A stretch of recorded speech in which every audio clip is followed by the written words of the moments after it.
This is the Relevant Podcast.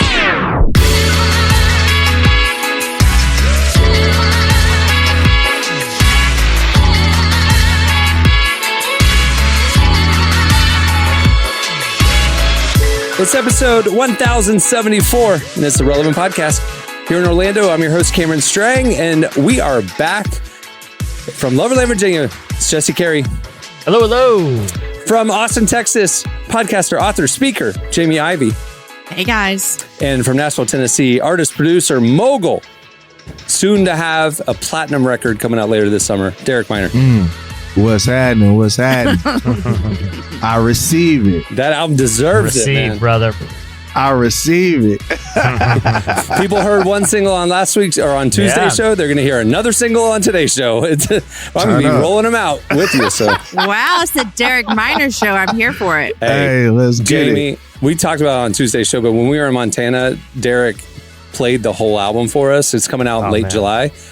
It's insane. It's so good. Wow. Like he said, it's the best thing he's ever done, and he undersells it so much. It is so All right, Derek, good. go ahead. You got my number. Send me a song to listen to. He ain't giving it to anybody. He's just playing it over Sonos. He doesn't want it leaking. You know what I mean? I'm going to send it right at the end of July. I'm going to send it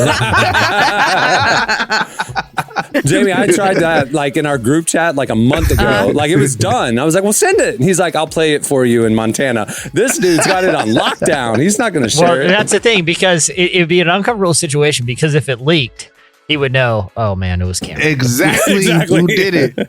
Correct. Because everyone's like, I promise I won't share it with anybody. And then they're like, hey, listen, I got this from Derek. Don't say I gave it to you. Don't tell anybody. It's just between me and you. This is Derek's new album, right? Yeah. Exactly. Man, as a matter of fact, so I just dropped a single called More on the Way.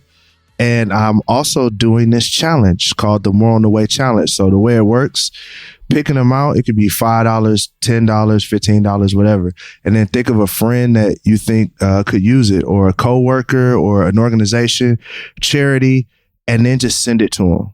And then I want you to record how you felt after you sent that. And I want you to hashtag More on the Way, tag me in it. And then after that, I want you to challenge a friend. Like challenge somebody in the post, like say, hey, I challenge Relevant Podcast, Cameron, I challenge Jamie Ivey.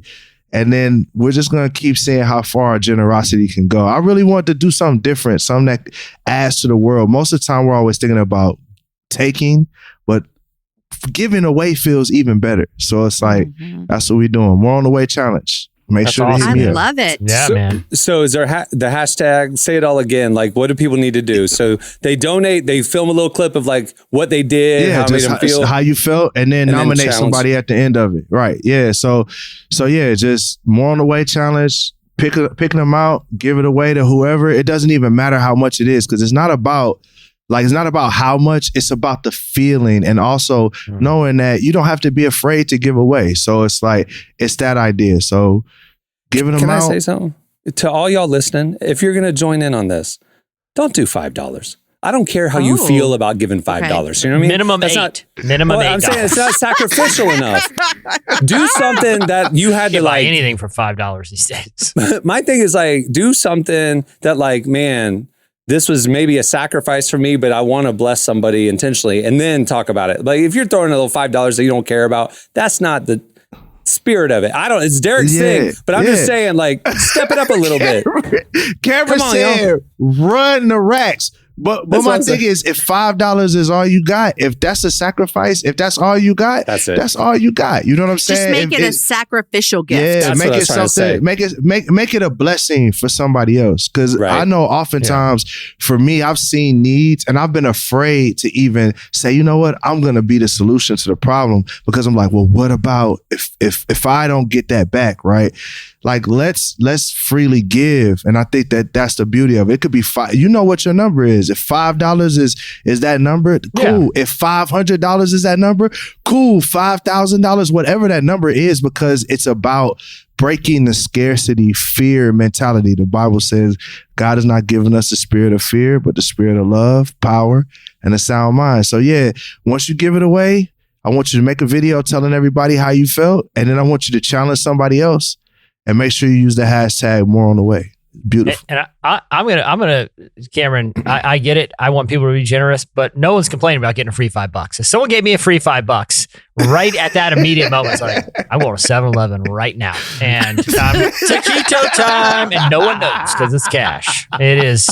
All I'm saying is, dirty little secret. if somebody's throwing you $5 and they don't care, I don't want them to give me a video of how that made them feel. Right. I want them to give me a video of like, right. I thought about this. You know what I'm saying? Yeah, I see what you're saying. You don't want the stale video of like, I just did the challenge and I did a little video. You want people to actually experience the beauty of self-sacrifice, sacrificial giving. Now, if they don't have, if that's all they can give, you know, the widow's mite of $5. Absolutely. You know? Absolutely. Give that, bless somebody with that 5 bones, because like I said, if I receive 5 bones, I'm spending that day on something that I don't need, but I'm going to want that is in the $5 neighborhood. There's a lot you can get out there at a convenience store for $5 that's really going to lift somebody's day. And I think the power in that challenge is that you feel good because you gave away, and then the other person feels good because they just received something out of the blue. Like it wasn't like I owed this bill or I worked for it. You just received it out of the blue. It reminds me of something else, the gospel. Like it's the beauty of just receiving something that you didn't work for or anything, you know? I'm going to say something. An example of this is a group chat that we're in last night, some buddies of ours. And the cool thing about our group chats is we don't just fart around and send memes, although we do that. We also talk about real stuff. A lot of them. And one of our friends last night said, hey, y'all, I know this may be out of the blue, but can y'all just pray for me? Like I'm going through some financial hardships right now. And he kind of detailed some of the stuff he was facing. And everybody's like jumping in, man, I got you. We're praying for you, whatever. And then one of our friends said, hey, I'm going to send some money. It's not much, but it's what I can do. What's your Venmo? And he said, prayers coming also, but sometimes I know better than anyone, you need someone to slide in some real cash and be the answer to the prayer. We love you so much. And we're so sorry you're going through this. And then what did he spark? Boom, boom, boom, boom, boom, boom, boom, boom, boom, boom. Everybody sent. Everybody jumped in on it. This is the heart of what Derek's talking about, is like to be, you know, like to bless somebody sacrificially. Who cares how much it is? But if it's what you can do, you know, it's going to bless somebody. And our friend, it blew his mind. He was not expecting it. He was just kind of keeping us in the loop of what's going on in his life. And we were praying for him. And he's just like, man, my ego mask is falling, and like I'm just like so humbled and grateful. And it like really impacted him. And it's just like, let's do that. I love this challenge, man. This is awesome. Say the hashtag one more time. Hashtag more on the way.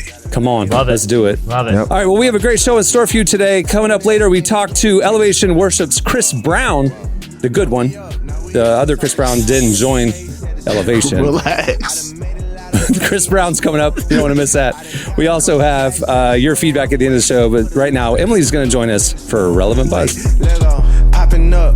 If life a marathon, I got no choice but run amok. I've been sliding on these tracks, my haters need a salt truck. And it still won't melt the ice, and it's black. And I'm back, you talking down. What is that, bro? You act like we ain't blessed or something. God ain't flex or something. If you want me on your set or something, cut a check or something. We've been bringing dreams to life like Freddy Krueger, we ain't done. I've been moving on this blind faith from staring at the sun. Just what when it sound like they don't see it, let alone what it feel like. Dog, why you worry about them? Go get your own life. Counting everybody pockets like you work for Levi. Oh my, that won't get you nowhere. Way too far from had it seeking from the police. But it came way too far, my gang was sitting in the nosebleed. Praying down on my knees, then got back up, we in the floor seats. Yeah, looking at full court games, like of course we had to go steps on full course meals, now it's more on the way. What I stress about these bills, I got more on the way. I'm a still a You're listening to Derek Minor, John Keith, 1K Few, and No Big Deal.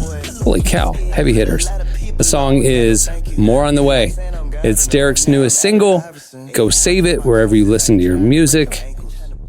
It's obviously good. Today's podcast is brought to you in part by Mercy Ships. Globally, 5 billion people lack access to surgical care. In sub-Saharan Africa, there's only one surgeon for every 200,000 people. Mercy Ships provides free, life-transforming surgeries for people who have little to no access to medical care. They help the blind see, straighten twisted limbs, remove deadly tumors, treat cleft conditions, and so much more. With state-of-the-art hospital ships, they provide safe surgery to children and adults living with treatable conditions, and it's completely free of charge. They do all this work with an all-volunteer crew of professionals who donate their time and talents. Surgeons, stewards, nurses, engineers, and more make the world a better place. Your donation today provides free, safe surgeries to people in desperate need of help. All gifts are matched, so please donate today at mercyships.org/relevant. Okay, it's time for Relevant Buzz. Okay, please welcome to the show our very own Downtown Emily Brown. Hey, y'all. Big news right now, today is Emily's birthday. Happy birthday, Emily. Happy birthday to you. Happy birthday to you. Happy birthday to you. Oh, yeah. Happy birthday. There we go. Bring it. Happy. Y'all ain't never heard that version before, hey, y'all. Yeah, we have. Okay, Well, good. Happy it. birthday, I like Emily. Good. Oh, say Emily, we're very excited for your birthday, and I didn't Thank you, tell the thank other you. members of the team here that we've orchestrated a surprise. Here with me in the room, come on over, Mr.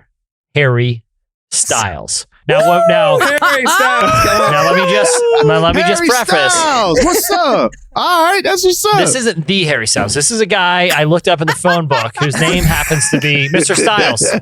He's leaving. Hold on. He didn't know why I asked him over here. Hey, Mr. Styles. He's rummaging through my things now. Okay, this was a mistake. Anyway, what were you saying about the staff, Cameron? I got to go take care of a situation with a vagrant that I've allowed into my home. He's just roaming your house. We this morning, the staff sang, he was talking about his rendition of Happy Birthday. The staff sang her Happy Birthday through the melody of this the national anthem. So she's now had 2 weird Happy Birthday songs and no normal Very ones. patriotic. She is a patriot. Emily, how old are you? Do you share that information freely? I will, as long as we promise to bleep this out when the episode records. No, I'm just kidding. Oh. I'm 28. Oh, I was like, great year. Good year. 28. Good Very year. good year. Okay, is it a good 27's year? kind of the peak, and it's all downhill after that. So you're on the decline. don't listen No, to I- You're on Cameron. the I think- decline. I think 28 is like people recognize you as like full on adult. 27 still like, they're still, 28's like, okay. I don't know how I feel about No. being like a full grown adult because I kind of like being able to make the excuse of like, I'm just a young 20-year-old still figuring it out. And now it's like, I don't get to use that Yeah, excuse that's gone. anymore. That's over. I That's kind of over have with. to know a few things. Yeah, that's over with. Once you can rent a car, you're on your own. I'm sorry, you're an adult. True. Like Ooh. 25 and up, you better have it figured out. Did you do anything special? Like your mom came into town, right? Did you My take mom. her on the Pedal Tavern in downtown Nashville? No, but she did think it was very funny watching all of them, mainly because I didn't really realize it until we were both looking at it that hard. But there's really 2 groups that do pedal taverns. It's either the young bachelorette party girls, or it is like middle-aged women who I assume are having like a divorce party that are just like living it up, having their best loud lives.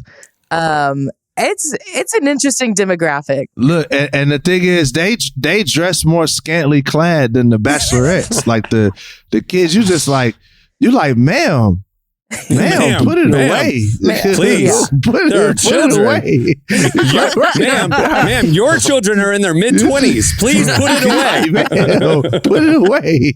We just- So y'all, listen, you get in your 40s, you just want to relive those 20s again. That's what Hey, These happens. women, like, they were look. reliving their 20s. Yeah, they were having a good yeah. time. Good for them. Have y'all noticed that Have a divorce good time. parties are a thing now? Like I was watching the I've new never heard of that. It's on the Seth Rogen Apple TV Plus show that came out a couple weeks ago, Platonic. It's fantastic. Yeah. One of the episodes was he's going through a divorce. One of the episodes is some of the female characters went to a friend's divorce party and then they got inspired to throw him a divorce party. Divorce parties in LA are apparently a thing.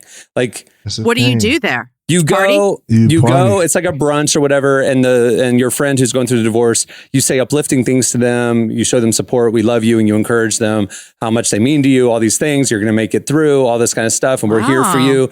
And it's just kind of like you're entering your new season, but you're not entering it alone. We're walking it through with you. Let's have a good brunch. That kind of It's thing. kind of like So- the Wow. opposite of a bachelorette party where it's like bachelorette parties are supposed to be like, your last night of freedom before you settle down. And divorce parties are like, you're free and now you get to go crazy again. Like I think that's maybe the vibe of it sometimes. Which is why they dress the way that they dress. You know what I'm saying? Like, yes, it is. All right. Relevant buzz. Tell us what's happening at the intersection of faith and culture, Emily. You mean we're not just going to talk about my birthday the whole time? I thought you guys were going to go around and say... We're moving on, Emily. I thought you were going to say all your favorite things about me. Tell me why you love me. We did that at staff meeting already. I think we've covered what's at the intersection of faith and culture. It's Emily's birthday, ladies and gentlemen. That's right. Period. Yeah. All right, that'll do it for Relevant Buzz. For more, check out... Everyone's talking about it. Yeah.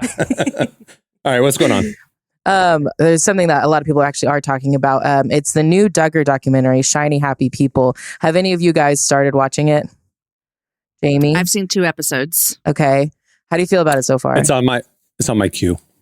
I'm yearning to watch the other 2 because I'm really into it. You know, my husband did not come from that exact type of thing, but he grew up under that Bill Gothard stuff a little bit. Mm-hmm. And so I told him we were going to watch it. And I was like, I don't know if you should watch it. Like it might like make you start shaking or something. Like it might bring back memories. And he watched them. He's like, yeah, that was the language that was happening at our church. And so it's like, it's hard to watch because on one hand, I watch it and I see these kids that's about mainly the Duggar family and their kids are so good and well behaved.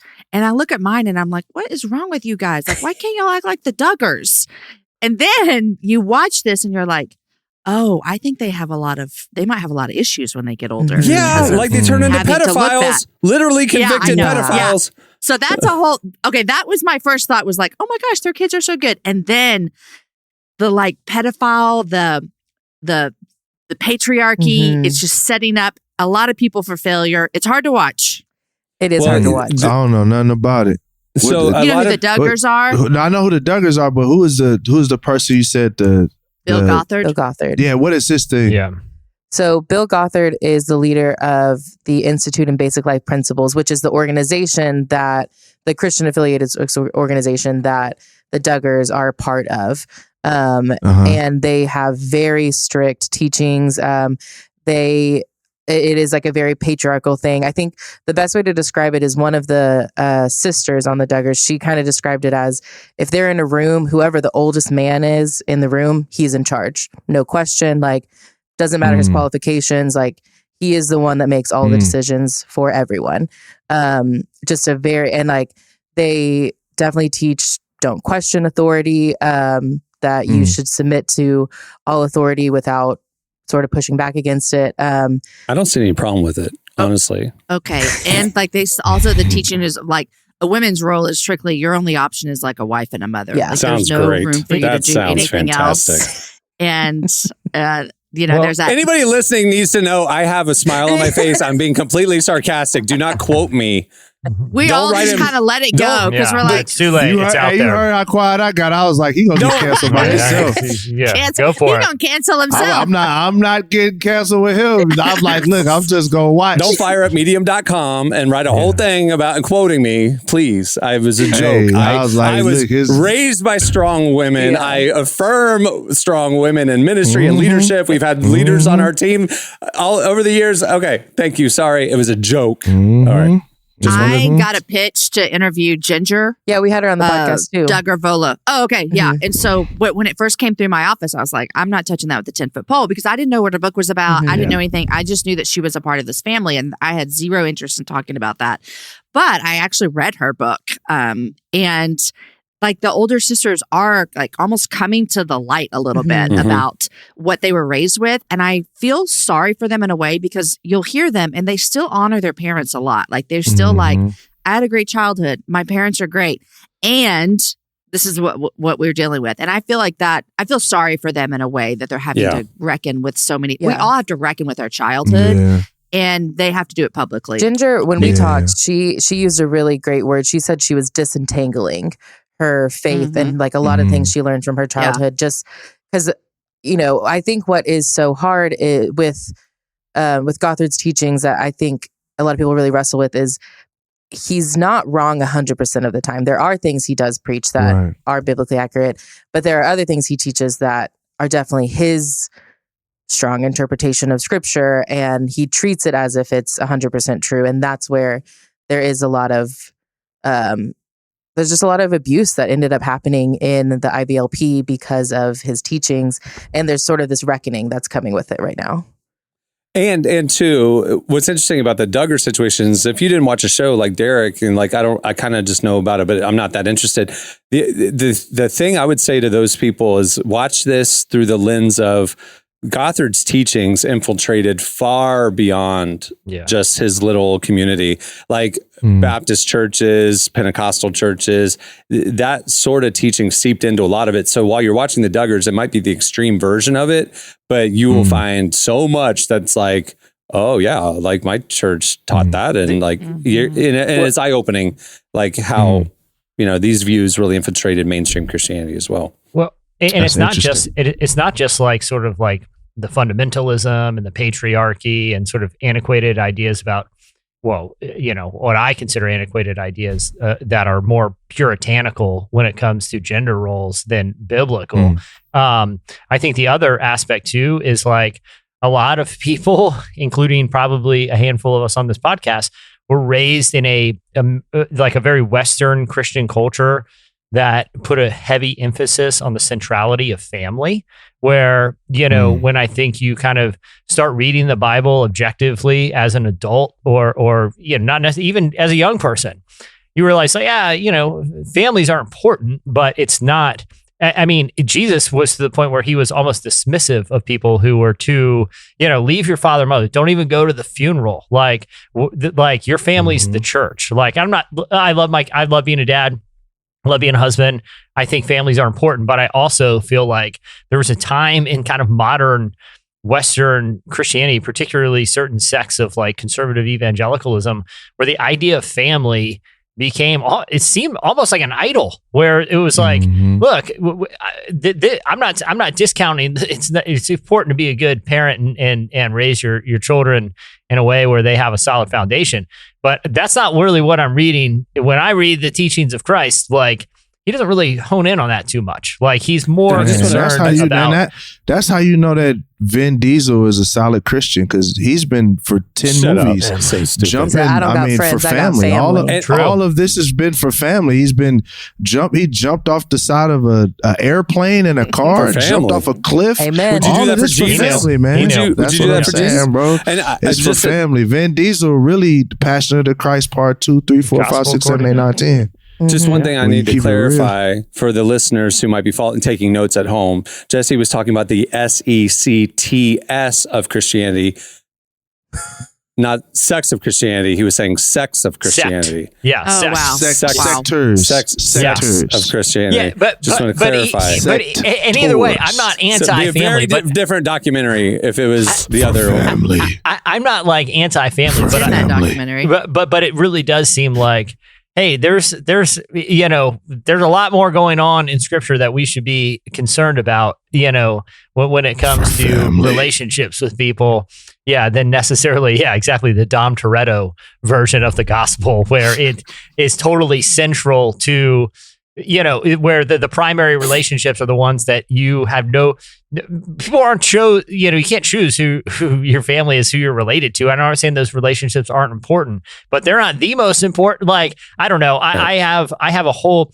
and I'm not like bashing like Focus on the Family or what Gothard or whatever, but even that idea of focus on the family, should we focus on the community? Should we focus on the church? Like, I'm just saying, like, I'm not trying to break down semantics. It's both and. Exactly. It's not either or. It totally is. But some people are raised in a culture where family is absolutely central, to the point where it kind of blocks out these other influences, including ones that could call into accountability when, could hold people accountable when things like abuse occur. I see what you're saying. There What you're saying is how sometimes people can raise the idea of family so high that if there's someone in your family that may be doing something wrong, your idea is to protect that toxicity rather than expose it for the gospel, right? The Brian Houston stuff with Hillsong. I was really wondering where you were going with that. And the bubble thing. It's like I'm the head of this family. Yes, sir, I can do no you. wrong. I'm tapped And it's in. like if we lived in community, other people could check me if I was accountable in relationship with other people. I was about to come check on them kids. I know, right? Jesse, after I a was while, I was he's like, not even going to their funerals. Like, good Lord, Jesse, love your family, but man. that's what Jesus said. That's what Jesus said to the guy. He said he wished that everybody was like him. Yeah, single. Exactly. I mean, living the most godly life here. I just said I'm going to follow Paul's teachings and live single and just forget about ever finding love. That's what I think. In your gray sweatpants for 3 days straight. Come on now. But comfort. Comfort I will is say king, this, man. Jesse. In the show, there, if you watch it, there is a family friend who tries to talk to them about when the stuff came out with Josh, their oldest son, because that was people. I wouldn't say, Emily, you can correct me. I wouldn't say from the documentary that a lot of people knew about that, but there were some family friends who knew a little bit about what had happened with the oldest son previous to the media finding out, and encouraged them to do stuff. But you do get the sense that Jim Bob, that's his name, Derek, Jim Bob Duggar was like, let's just keep this here and not have to deal with it. So I do see what you're saying. I want to say two things that were really hard to watch. Number one, when the girl, the Duggar who's on the show, Emily, what's her name? Jill. And you guys, Jim, Bob, and Jill. Oh, all the kids' names are J names. All 19 of them. Do they have a Jesus? Jim Bob. Jesus in there? They got Jedediah, Jeremiah, except Jill, for the wife, Ginger. except for Michelle. All of them. But this was what was sad for me. Their show, 19 Kids and Counting, brought in millions and millions, and it put TLC on the map. Like it did. It transformed that network. So they've made a lot of money. And then they had, when the scandal came out with the oldest son, TLC canceled them. But then they started redoing these shows. Like then they started doing spinoffs. You guys, those girls did not make any money off of their spinoff shows. Wow. Yeah. Right. They are grown women. They are married. They are birthing children on TV, and they did not make a dime off those shows. How? That's not okay. How is that even possible? Because Jim Bob was in charge of the contracts. That made me really, really angry. And that's my whole Jim point. Like Bob, I think jerk. I think we should all strive to be good parents and children and children of our parents and what all things. But I'm just saying, like, if it becomes so central that you start losing focus of biblical accountability for holding people account for their actions, particularly when they're clearly in some sort of either relationally abusive or sexually abusive or physically abusive situation, there's a problem. There's a big problem with where priorities are. And hopefully that's, can be, it can sort of be cautionary to that degree. So, so a lot of people, we've seen a lot of chatter online, a lot of chatter in our world about people watching this Duggar thing because it was very eye-opening, and people are watching it, kind of like to watch the freak show, and then they're realizing a lot of those teachings have infiltrated our church experiences as well. And what's interesting is like it's just falling right on the heels of the Hillsong documentary, which I'm segueing to, because we didn't see hardly any online chatter about the Hillsong documentary at the level that we're seeing the Duggar ones. And then what I'm talking about is like our world, our audience, the relevant crowd. Like nobody's talking about the Hillsong doc. And Emily and I have been trying to figure out why. And we realized that we can watch the Duggar thing as outsiders. But the Hillsong thing, once you put it on, like we lived through this. I don't want to relive this. You know what I mean? What I would so a lot of people are avoiding it, or they started to sample it. And the first episode's a little, in my opinion, unfocused. They're like, and then they ask you to give 10% of your income, and they ask you to work for free on Sundays with the kids ministry, all that kind of stuff. It's just like, come on, they're losing the plot here, the filmmakers. But let me say this: if you were hesitant or gave up on the Hillsong documentary, go watch episode 4. Episode 4 is where episode 3 is where they talk about Brian Houston and his dad, Frank Houston, in depth. And we learn a lot about the true story of what happened with Frank, which I didn't know. But episode 4 is where they land the plane and they wrap it all up. And the first half is about Brian. And the second half is where Carl Lentz and Laura Lentz and the kids come back in and they talk about their story of the last 3 years. And to me, episode 4 of the Hillsong documentary is one that even if you already know all the stories and you've read all the headlines and all of our coverage and you're not learning anything new for the first 3 episodes, episode 4 really is remarkable. And I would say watch it, even if you just skip to that, but so yeah, watch the Duggars. watch episode 4 of the Hillsong doc. This is a unique moment where we have two very prominent Amazon, FX, Hulu, like doing high quality documentaries about our little world, so watch it. See what the world's saying about us. You know what I'm saying? So, all right. What else do you have, Emily? I have a very interesting report that came out about dating. Ooh, I'm all ears. I'm all ears. Okay. Just say, "Dear Cameron." None of them care about this. Say, "Here, Cameron, I found something you need to know." I was trying to make it seem like we all were interested. I didn't want to single one out. Go on now. Cameron, if you could just really turn the volume up on this so you hear this. Yo! Bow. It's my birthday, so you can't be mean to me. I can be mean to you, though. Yes, you can. It's my gift to you. No comebacks. That's my gift to you. Okay. Gift that keeps on giving. Until tomorrow. There is a really interesting new report, though, that said the average person said they can determine within the first 20 minutes of a date if they'll go out with someone again. 20 minutes. That's all it takes. So that's like speed dating. I agree. Speed dating. No, I agree. Yeah. That seems to check out. I mean, I agree. Am I weird? I want to hear why. I'm not dating, but I think I'd be able to determine if I did not want to go out again in the first 20 minutes. okay. But like, Okay. you know what I mean? Like, nope. But Sure. you might need 45 or an hour to see if you really like them. So see, I'm weird, but I can tell you within the first 30 seconds if I don't want to see you again. 30 seconds. I mean, right away. But you're right. Like, it may take a little more time to see, is there actually a potential?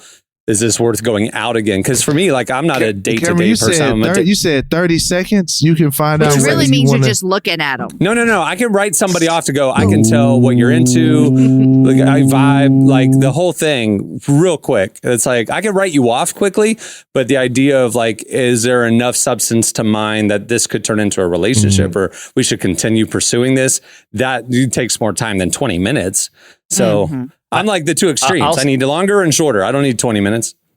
Anyway. Listen, I think it's great advice. I've been happily married for many, many years now. But when I was on the dating scene, I would always follow one rule. On the first date, for the first 20 minutes, talk with a British accent because you seem very charming and smart and exotic.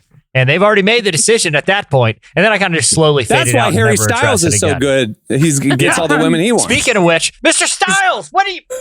This was a huge mistake.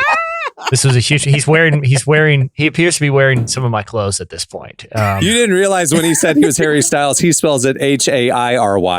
And yeah, to be honest, I didn't really ask. I'm not even certain that's his name. I just called a man Harry Styles and said, jump in. And that was about an hour ago. And I'm a little concerned. Oh my gosh. It's a lot of mountain man clothes, like Harry Styles, like hairy men wear flannels and things like that. Yeah, he was very Yeti. He was a stylish hairy man. I should say that. All right. That's hilarious. Okay, so 20 minutes. That's the study. Is like there's a 20-minute cutoff. So you only got to be really good for 20 minutes, put on your best behavior, and then. Wow. Hello, Governor. Nice to meet you this evening. It did go into like a big part of that is definitely like what conversation topics are you discussing in those 20 minutes? So, things about your passions, even like environmental issues. Like people said that they were interested in that. That was kind of a green flag for them. And then obviously more taboo subjects.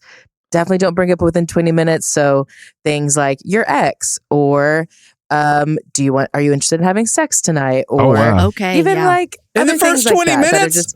Wow. Yeah. Which I'll be honest, if you bring that up in 20 minutes, you should not be on a date. Comic books are not off the table, right?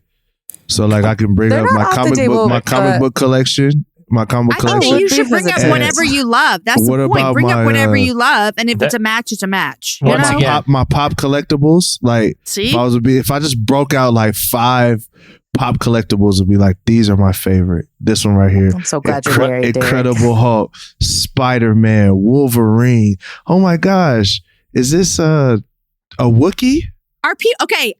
I'm going to ask a question, and I'm going to sound like an old woman who has not been in the dating scene for a very long time. Are people deciding if they're going to have sex with someone and bringing it up in the first 20 minutes of conversation of meeting? Is this a thing? Jamie, Emily and I talk about this a lot as far as like the different types of dating now. It's like hookup culture is it. I mean, it's like you're there to hook up. That's it. That's it. And it's like, it's so weird because like I personally only have ever dated to marry. Like I don't date casually. It's like, I want to date you because I'm interested. Now, maybe it doesn't work out obviously, but like there's a purposefulness behind it. That's very rare now. It's just kind of like, oh, it's Friday night. Let's hook up, whatever. And then like move on and whatever next weekend. That's crazy. That's why the first 20 minutes of the dates, like I said, it was hard rules for me. It was a British accent and only 3 topics were allowed: equestrian, nautical novels, and bocce ball. And it usually worked. I mean, I looked very charming and sophisticated. And this little pro tip. Did you have a handlebar mustache and a bow tie? Did you bring the bocce balls with you and like fiddle with them at the table? Oh, of course. Yeah. But at the 20-minute mark, I would dramatically peel away the handlebar mustache to once she's committed to the second date, you're like, okay, yeah. Sweet. Once she's made the decision that this charming, evidently very wealthy British man has wooed me with his stories of the sea, then that's when I would let the persona down because I crossed the 20-minute mark. That's the rule, Yeah, comic books for me, baby. You first 15 minutes, start talking about episode 51 of X-Men. You know what I'm saying? And Derek, it is. You just sit down and immediately bring it up. Hey, all right. So, what did you think about Hulk versus Thor? Huh? So glad you're married, man. I am. Just, Jesse, save me. I would love to hear your wives' versions of y'all's first date. Like, I want to hear what y'all thought, how y'all thought the first date went, and then I want to hear how your wives thought it went. You're not gonna be very impressed because I was so broke. We probably was at Wendy's, like we probably just like, hey, you want to be? I know for sure we had a date at Fazoli's. Like, for sure. I'm not going to count. Derek's like, you're not going to believe it. One of my friends is feeling really generous and blessing me with $5. And here we go. Going to Wendy's, baby. Yeah. Yo, we went to get the medium frosty tonight. CC's Pizza, bro. For real. We was tearing CC's up at one point in time, bro. It was crazy. Oh, my God. Hey, that was a college kid like Nirvana going to CC's, man. $4, sir. eat all you need. Shoot. Anyway. All right, what else you got, Emily? Bring it home. I want to end this with some good, happy encouragement. And thankfully, we have the perfect clip for that. Charlie Wilson, aka Uncle Charlie, was on NPR's Tiny Desk this week. Oh. And honestly, the whole thing's phenomenal. You should totally go check it out. But about halfway through his performance, he just really started preaching. And I think we should all hear it. So awesome. We're just going to let Uncle Charlie close out Buzz today. Play it, Jason. My name is Charlie. Last name Wilson. I used to be the lead singer of the Gap Band so many years ago. We sold millions of records. And I went from rags to riches, riches to rags, then rags to the curb, then curb to homeless. Because I was an alcoholic and a crack cocaine addict. But I'm 28 years clean and sober, but nothing but water in my body, cause I found something greater than myself. Pick me up, turn me around, place my feet up on some solid ground. And if you think you know who I'm talking about, and you got a higher power, let's go. Get on your feet, throw your hands in the air, and somebody say, yeah. Yes, sir. Yeah. Yes, sir. Come on, Uncle Charlie. Yeah. Come on, Uncle Charlie. Somebody make some noise to see. In the NPR offices. I love it.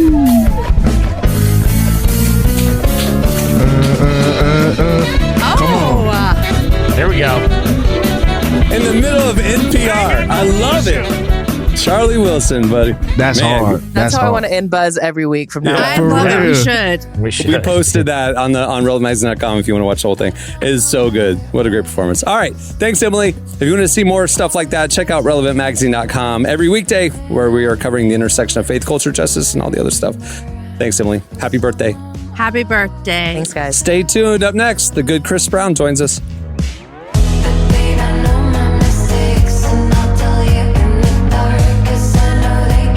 Close.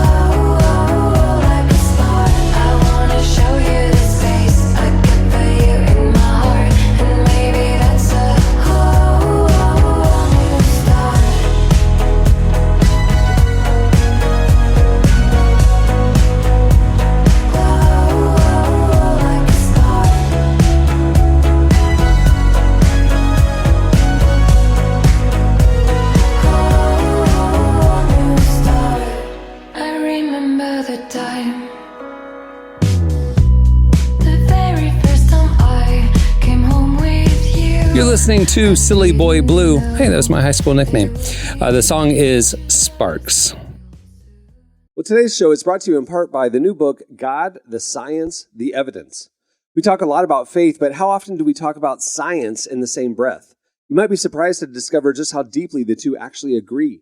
For centuries, science has been used to dismiss the idea of God, but today an intellectual revolution is underway. Modern discoveries in physics, cosmology, and biology are consistently revealing the same truth: creation isn't an accident. That profound reversal is what engineers Michel-Yves Bolloré and Olivier Bonassi investigate in their international bestseller, God, the Science, the Evidence.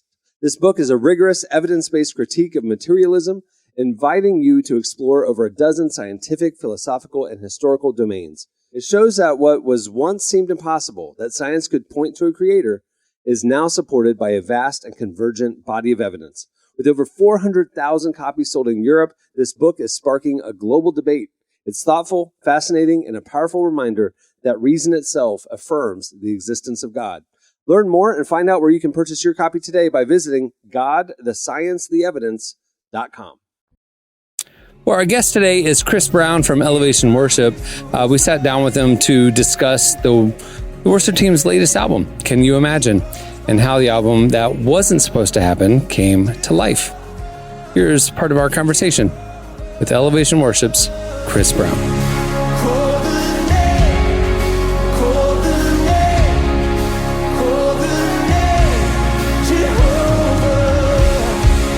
Is there like a message or like a line that kind of connects all these songs together on this album? Yeah, well, the title, Can You Imagine, is a lyric from the song More Than Able. It's the lyric that comes in at the top of the bridge. I feel like we identified and executed, musically speaking, what that lyric is saying and how it should feel. Because can you imagine, with all of the faith in the room, what the Lord can do? And I feel like when we hit that part in the song, you can feel a shift in the environment. And but I would say, yeah, of course we chose that song lyric to be the album title, because I think a lot of the album is wrapped around just Ephesians 3:20, which our pastor has been preaching on more specifically and from unique angles, over the last 6 months specifically. But Ephesians 3:20 is God is able to do more than all we could ask or imagine, according to His power that is at work within us. And honestly, we didn't set out to with the end goal in mind of, hey, let's have 8 songs that all identify with that scripture or are to this end. We rarely do, and we can talk more about how the recording itself came about and how the album wound up with the 8 songs. But in hindsight, it's pretty cool to look back and go, wow, like these all do feel like they're centered around believing for what's ahead and not getting stuck in either wishing things were the way they used to be, or I kind of feel like I've screwed up too much in the past, so how could I possibly believe for more from God in front of me? And so I think a lot of the songs do find their identity around that scripture, that lyric.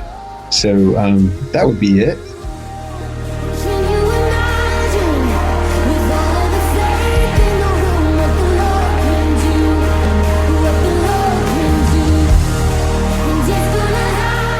I love that. Why do you think that's a message that people need to hear right now? Well, I get personally, and I won't try to speak for our whole team, but I'll also speak on behalf of our team. But I think, you know, the more years you have on you, you can easily begin to play things safe. Or when Elevation first started as a church, as a ministry, everybody that was on staff was, you know, Pastor Stephen and his wife Holly, they were 25, so they were young, and then everybody else on staff felt like we were 19, 20, just so like. But you have this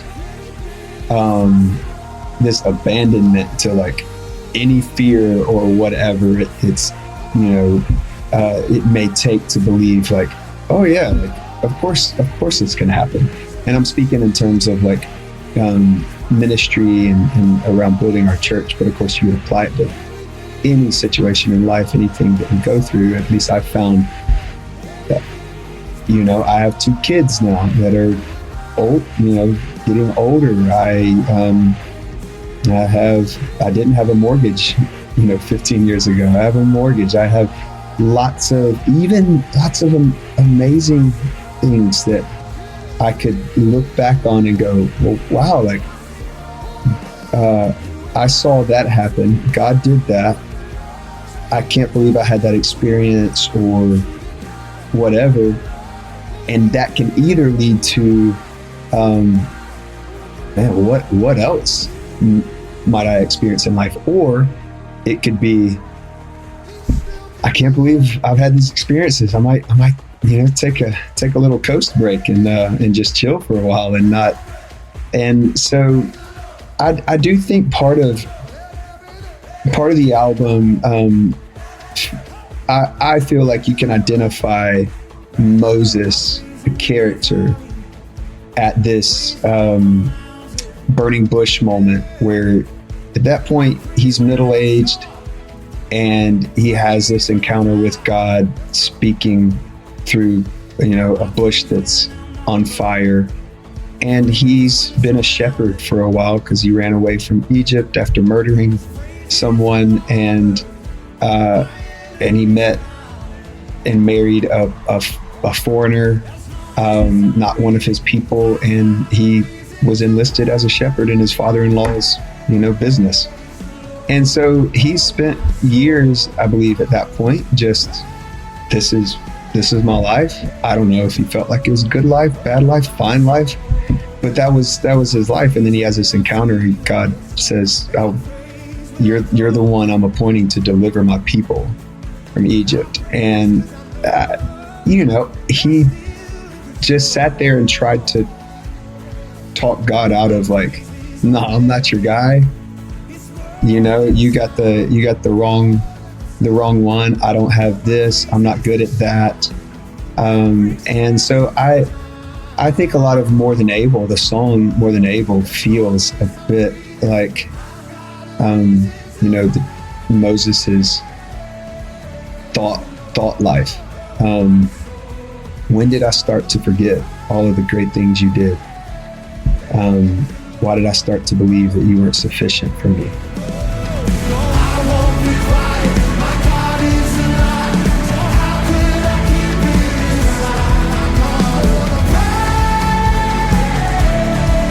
You know, it's so interesting because I feel like I've noticed, like with non-worship artists, that, you know, they'll take, you know, a few years or something in between writing songs or producing albums. And I feel like Elevations, I feel like the last few years, I think y'all released an album every single year. And I mean that as a compliment. Like it's really incredible that y'all are like able to produce so much. But what do you think it is about worship songs that you're just kind of constantly able to like write songs like this, like at this pace? I think maybe it's a couple things. One, I believe with Pastor Stephen driving so much of our worship culture, he kind of has an insatiable drive to like not let let things feel stale. And I know that can be well, who says if something's stale? Well, it's if nothing else, it's just like, well, it's a preference. But I think that he's a main factor. And then two, every seventh day, we're putting a set list together for our church. I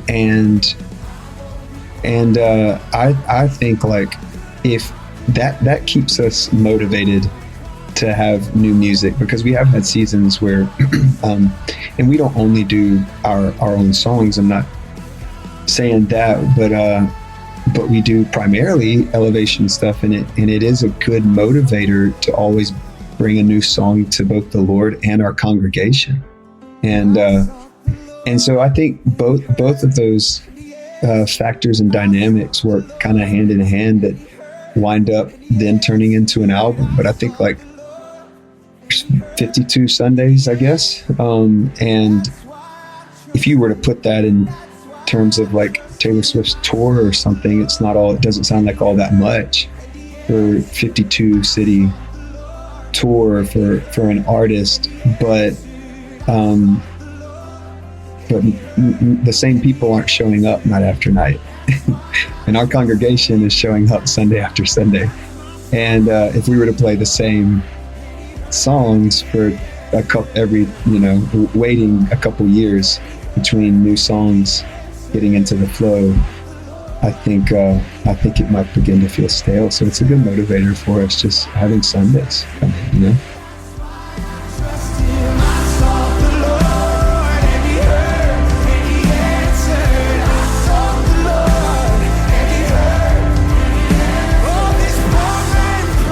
That was Chris Brown. Make sure to check out Elevation Worship's newest album. It's called Can You Imagine? All right, stay tuned. Up next, it's your feedback. Right back. I'ma stand strong, but I'm falling off track. Hitting the brakes, don't wanna mess it up. I've been slipping in faith, can't help but stress it up. Feel like I'm in a race, the devil catching up. Scared I lose you. I know you know I love you though. Sometimes I get too comfortable and I mess it up on a regular. New day, new grace, I don't get it, God. I'll be patient with you. Be patient with me. And I'm done with all the running trying to find you, cause I couldn't lose your love if I tried to. I'm the alchemist of all my problems, pessimist with all my flaws. Can you be the one to hold my columns, take effect and be my cause of all my devotion? I hope that it's real. You're listening to Henrik, Loge, and Geo. The song is If I Tried. Well, today's podcast is brought to you in part by the new book, Confessions of a Christian Alcoholic. Author Jonathan Seidel knows firsthand how even believers can get stuck in shame and destructive habits, especially when it comes to one of society's biggest obsessions, alcohol. In Confessions of a Christian Alcoholic, he details his spiral into disordered drinking and shares the 4-step process he eventually used to break free. There's hope for alcoholics who become Christians and for Christians who become alcoholics. Find Confessions of a Christian Alcoholic wherever books are sold. What if you could change a child's life with just $10? Right now, thousands of vulnerable children in East Africa are suffering from jiggers. It's a painful, preventable parasite that burrows into their feet. Soul Hope is the only organization treating it through foot washing, medical care, and durable closed-toed shoes that protect kids long after treatment. $10 may not seem like much in today's world, but when we come together, those small gifts add up to big change.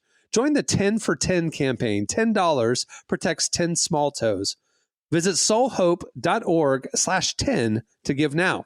One small gift makes a big difference. Again, that's Soulhope, SOLE, hope.org/TEN. Okay, it's time for your feedback. Well, last week, obviously, we had the Montana episode, so we didn't do feedback. So 2 weeks ago, we were talking about the Hillsong documentary coming out and the Duggar documentary coming out at that time, which is out now. And we got talking about what other Christian documentary stories should be made. So we asked you. You hit us up on Twitter @Relevant Podcast, and here's a few of our favorites. My dog Ben Stroop said he need a Blackwater Jerry documentary similar to Fade to Black, but this is about me calling Jerry Falwell's rap career, me creating his rap career. I will never forget when we talked about that. And Blackwater, oh my boy. gosh. That's hilarious. I like Kara. This seems broad. I don't know what direction she wants to take it, but no matter what direction she would, I'd probably watch. I want a documentary on youth pastors. I want to counter Kara. I want a mockumentary on youth pastors. I want the Christopher Guest film at like a youth pastor convention. Ooh. But it's you know what I'm saying? It's Christopher Guest style. The whole cast, bring them back and do it at a youth pastor convention. I'm telling you, crazy. I would the best in show, waiting for Guffman thing. Like it's perfect. It is perfect. Yeah. Well, on that one, Bob says Chubby Bunny, a history of youth group games. Oh, there you go. I think that we can put them together. Youth group games, or did you say games or names? Chubby Bunny was games. Gotcha. Games. I thought you were saying youth group names, and got me thinking. What was y'all's youth group name? Jesse, did you have a weird youth group name? Unfortunately, you know what? I want to say at one point it was like Fresh Fire or something like that. There was a lot of flame-related youth group names. A lot of flames. Mine in the 90s was named Strike Force. Force. And it was like, and like they made like a sword, and the reflection in the sword was like Jesus's face. And then it said like the somebody, I don't know, it was the violent take it by force, or like I don't know, whatever the verse was our tagline. I didn't get it. Like, why are we so angry? Like, why are we Strike Force? We're just sitting there playing Chubby Bunny. Why is there military imagery going on here? Hey, y'all. This is too much. This is overload for me because it's so normal to y'all. But for me, Strike Force. You playing a game called Chubby Bunny, and they calling you Strike Force. Strike Force. Strike Force, get over here and play Chubby Bunny. Do you remember American Gladiators? Strike Force, like there was mount up. I don't know. Like, was it a He-Man reference? A Transformers reference? What are we doing with Strike Force here? I don't know. This is crazy. I feel like there was a time. You guys remember American Gladiators, right? Of course. Show. Yeah. I feel like there's a time where American Gladiator names and youth group names were basically interchangeable. Like, and ladies and gentlemen, Blaze, or Mountain. Any of those are just interchangeable with like 90s youth group names. That is true. Yeah. That's crazy. Christian music festivals. You know what? I think, isn't there a really good, I think there's a documentary, Why Should the Devil Have All the Good Music? That has an interesting aside on like Cornerstone, I think. On Cornerstone and stuff. I would watch a documentary about Cornerstone, the Christian Alternative Music Festival. That was so pivotal. Oscar Isaac, the huge actor, performed in his Christian ska band back in like 2000 or whatever. I mean, like, so many bands came through there that were really like outside, they didn't fit the Christian radio, Christian bookstore mold, but there was a scene, man. It was cool. Yeah, it was cool. Well, anyway, there's more where that came from. Check out our replies at Relevant Podcast, and you can maybe some entrepreneurial filmmakers will scan them and create one of these. I want to learn about Strike Force. Well, I have a good question of the week. Okay, so it's time for this week's editorial question of the week.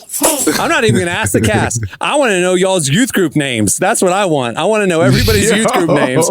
Tell us the story behind your youth group name and like anything weird about your youth group. I want to know it all.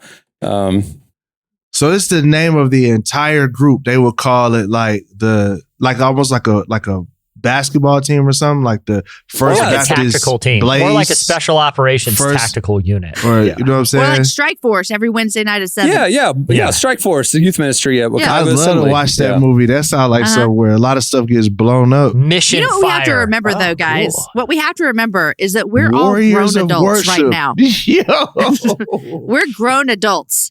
But Cameron, when you were 15, you thought that was cool, Strike Force. I don't know that we did. Oh, you didn't? My youth pastor did. He was very proud of it.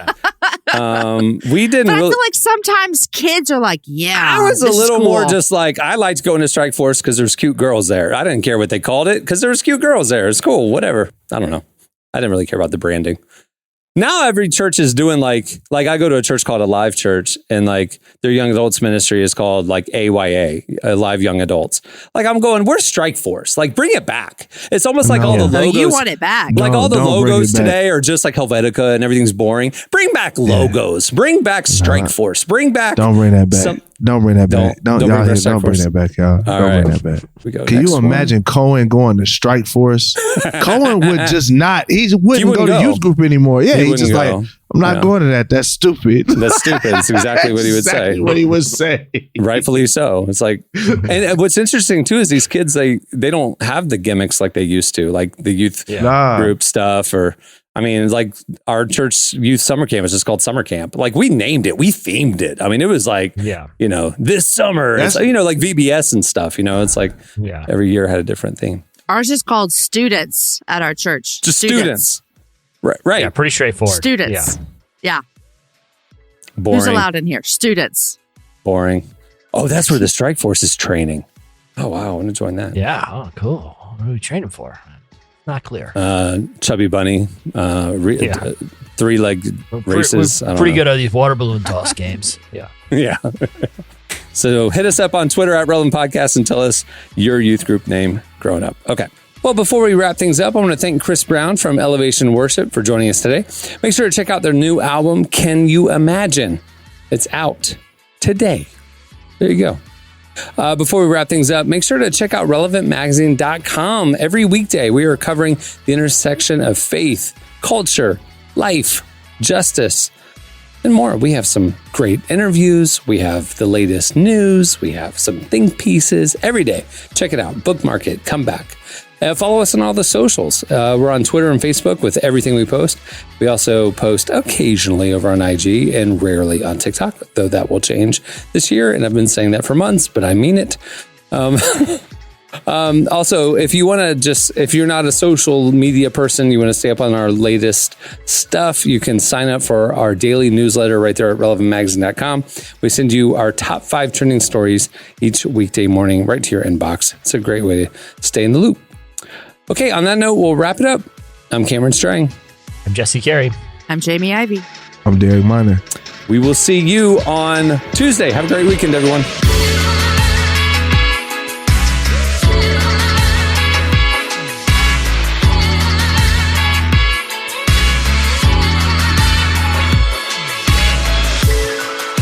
Thanks for listening to the Relevant Podcast. Check out our features, interviews, and news updates every day at relevantmagazine.com. And make sure to follow Relevant on Facebook, Twitter, and Instagram for the latest. For more great podcasts, browse the shows on the Relevant Podcast Network, which you can find at our site.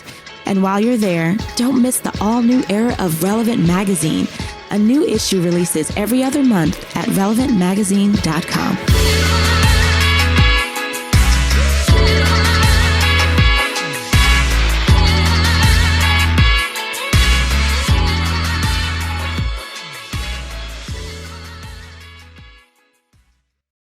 Mr. Styles.